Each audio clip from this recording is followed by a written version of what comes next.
नमस्कार दोस्तों, आज हम लोग अपने सामान्य अध्ययन टॉपिक के अंतर्गत अंटार्कटिक महाद्वीप के बारे में पढ़ेंगे। तो चलिए, मैं बलराम सोमवंशी आप सभी का स्वागत करता हूं और इसी के साथ शुरू करता हूं अंटार्कटिक महाद्वीप के कुछ महत्वपूर्ण प्रश्नों को। तो चलिए दोस्तों, देखते हैं कि हमारा जो पहला प्रश्न है, पूछा जा रहा है कि विश्व का पांचवा बड़ा महाद्वीप कौन सा है।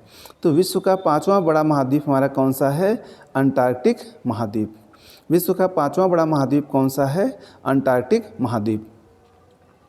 दूसरा हमारा प्रश्न है, अंटार्कटिक महाद्वीप किस गोलार्ध में स्थित है?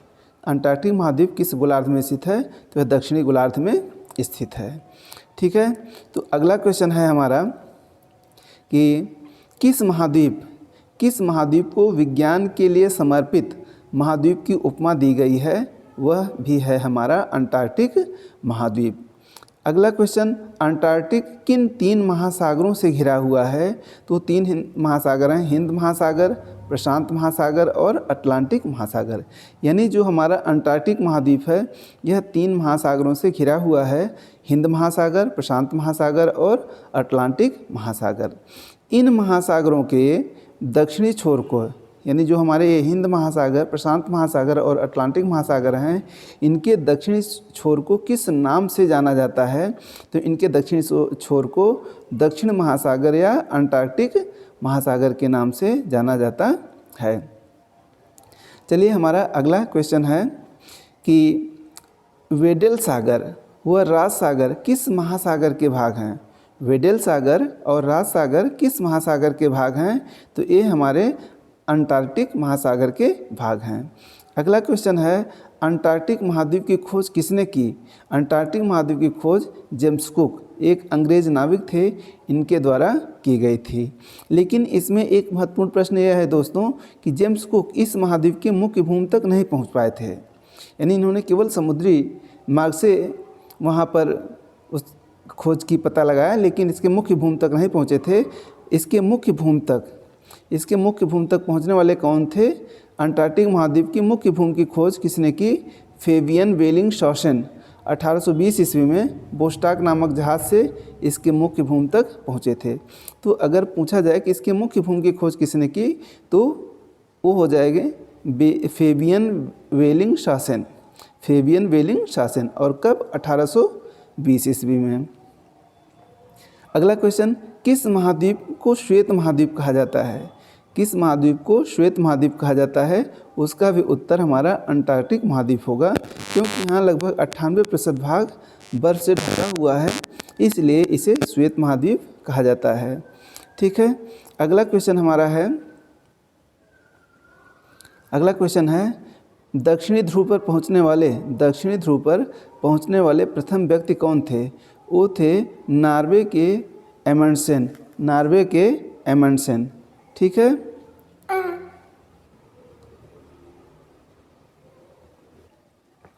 तो इसके दक्षिण ध्रुव पहुंचने वाले प्रथम व्यक्ति कौन थे? नॉर्वे निवासी एमंडसेन। उन्होंने 1911 ईस्वी में इसके दक्षिण ध्रुव पर पहुँचे थे। अगला क्वेश्चन है, किस महाद्वीप को गतिशील महाद्वीप कहा जाता है? किस महाद्वीप को गतिशील महाद्वीप कहा जाता है? अंटार्कटिक महाद्वीप को। इसे क्यों गतिशील महाद्वीप कहा जाता है? क्योंकि शीत ऋतु और ग्रीष्म ऋतु में अलग अलग आकार होने के कारण, क्योंकि शीत ऋतु में बर्फ़ें जमा हो जाती हैं तो इसका आकार बड़ा हो जाता है, जबकि ग्रीष्म ऋतु में कुछ बर्फ़ें पिघल जाती हैं जिससे इसका आकार छोटा हो जाता है, इसलिए इसका आकार बदलता हुआ है, इसलिए इसे गतिशील महाद्वीप कहा जाता है। ठीक है। अगला क्वेश्चन है हमारा, कौन सी पर्वत श्रेणी इस महाद्वीप को दो बराबर भागों में बांटती है? वह है क्वीन मोड पर्वत श्रेणी। क्या है? यह अंटार्कटिक महाद्वीप को दो बराबर भागों में बांटती है। अगला क्वेश्चन हमारा है, अंटार्कटिक महाद्वीप की सर्वोच्च चोटी का क्या नाम है? अंटार्कटिक महाद्वीप की सर्वोच्च चोटी का नाम है विंसन मासिफ। क्या नाम है? विंसन मासिफ। यानी विंसन मासिफ किस महाद्वीप की सर्वोच्च चोटी है? अंटार्कटिक महाद्वीप की। ठीक है। इसकी ऊंचाई 5140 मीटर है। अगला क्वेश्चन है, अंटार्कटिक में एकमात्र सक्रिय ज्वालामुखी कौन सा है?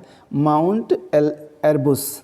माउंट एरबुस अंटार्कटिक महाद्वीप में एकमात्र सक्रिय ज्वालामुखी है। अगला क्वेश्चन है कि विश्व में सबसे कम तापमान कहाँ रिकॉर्ड किया गया? अंटार्कटिक के वोस्टॉक में। अंटार्कटिक के वोस्टॉक में -89.2 डिग्री सेल्सियस यहाँ पर सबसे कम तापमान रिकॉर्ड किया गया। अगला क्वेश्चन, लाइकेन व मास किस महाद्वीप की मुख्य वनस्पतियाँ हैं? लाइकेन और मास किस महाद्वीप की मुख्य वनस्पतियाँ हैं? अंटार्कटिक, क्योंकि वहाँ पर कोई वनस्पति नहीं होती है। जब बर्फ़ें पिघल जाती हैं तो यही वनस्पतियाँ वहाँ पर उगती हैं। अगला क्वेश्चन है, अंटार्कटिक में पाई जाने वाली कौन सी मछली झुंडों में रहती है? वह है क्रिल मछली। क्रिल मछली कहाँ पाई जाती है? अंटार्कटिक में, और यह हमेशा झुंडों में रहती है। अगला क्वेश्चन है दोस्तों हमारा, दक्षिणी ध्रुव पर पहुँचने वाले प्रथम भारतीय कौन थे? वो थे डॉक्टर गिरिराज सिरोही। ये बुलंदशहर उत्तर प्रदेश के निवासी थे। दक्षिण ध्रुव पर पहुँचने वाले प्रथम भारतीय थे। अगला क्वेश्चन है, भारत ने अपना अंटार्कटिक अभियान कब शुरू किया? भारत ने 1981-82 में अपना पहला अंटार्कटिक अभियान शुरू किया था। तो इस प्रकार भारत का पहला जो अंटार्कटिक अभियान दल था उसका नेतृत्व किसने किया था?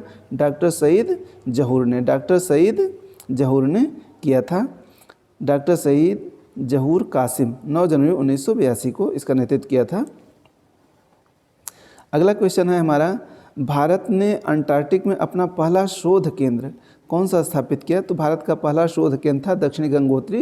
ये 1983 में स्थापित किया गया। भारत का दूसरा शोध केंद्र कौन था? मैत्री था।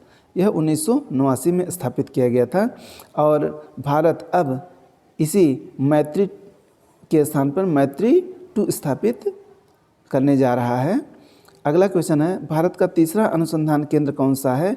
भारत का तीसरा अनुसंधान केंद्र भारतीय है। यह लार्समन हिल्स में, अंटार्कटिक के लार्समन हिल्स में अवस्थित है। तो ये यहाँ पर अवस्थित है। ठीक है, तो इस तरह से यह हमारा आज महत्वपूर्ण प्रश्न रहा अंटार्कटिक महाद्वीप के बारे में। चलिए अब हम लोग इस सेशन को ख़त्म करते हैं और मिलते हैं अगले वीडियो में। लेकिन उससे पहले आप लोगों से एक निवेदन है कि अगर हमारा यह चैनल आप लोगों को पसंद आ रहा है तो इसको लाइक कर दें, सब्सक्राइब कर दें और बेल आइकन को ऑन कर दें ताकि आपको वीडियो का नोटिफिकेशन सबसे पहले मिलता रहे। तो चलिए धन्यवाद, मिलते हैं अगले वीडियो में।